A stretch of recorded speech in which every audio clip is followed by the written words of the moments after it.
പോണം. എന്നിട്ട് എന്താ ചെയ്തേ? ഉച്ചയ്ക്ക് 1:30 വരെ ആ വീട്ടിലുള്ള പവർ ടീം, പുതിയ പവർ ടീം പേരെടുത്തു, പുതിയ പവർ ടീം ചാർജ് എടുത്തു, പുതിയ ക്യാപ്റ്റൻ ചാർജ് എടുത്തു. അവിടെ ഒരു ആക്ടിവിറ്റിയും ആ വീട്ടിൽ നടന്നിട്ടില്ല.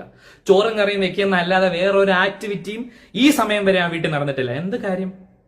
ഇതുപോലെ തന്നെയാണല്ലോ സിബിനും മെന്റലി മറ്റേ ബ്രേക്ക് ഡൗൺ ആയിട്ട് ആ വീട്ടിന്റെ മൂലയെ മാറിയിരുന്നപ്പോ അവിടെ നോമിനേഷൻ നടത്തി. അവിടെ ലാലേട്ടൻ, മറ്റേ നമ്മുടെ AI ലാലേട്ടനെ കൊണ്ടുവന്നു. അവിടെ ആക്ടിവിറ്റീസ് സ്റ്റാർട്ട് ചെയ്തു. മെന്റലി സ്ട്രോങ് അല്ലാത്തവനായതുകൊണ്ടാണ് അവൻ മെന്റലി അവനെ നമ്മൾ കൺസിഡർ ചെയ്യാനേ പാടില്ല. എന്നാൽ ജാസ്മിൻ ഇമോഷണൽ ബ്രേക്ക് ഡൗൺ വന്നു കഴിഞ്ഞാൽ ബിഗ് ബോസ് വീട് സ്തംഭിക്കും. നിങ്ങൾക്ക് അറിയില്ല അത്. കാരണം എന്താണെന്നറിയോ? She's very strong. പിന്നെ നിങ്ങൾ പറഞ്ഞ വേറൊരു വിഷയം എന്ന് പറയുന്നത് നിരാഹാരം. മെന്റലി സ്ട്രോങ് അല്ലാത്ത സിബിൻ ഭക്ഷണം കഴിക്കാതെ അവിടെ നിരാഹാരം കിടന്നു. ഇപ്പൊ ഈ ജാസ്മിൻ പിന്നെ എന്താ ചെയ്തത്? ഭക്ഷണം നല്ല വയറു നിറയെ കഴിച്ചിട്ടാണ് പോയി കിടന്നത്? ഇല്ല, ജാസ്മിനും ഭക്ഷണം കഴിച്ചിട്ട്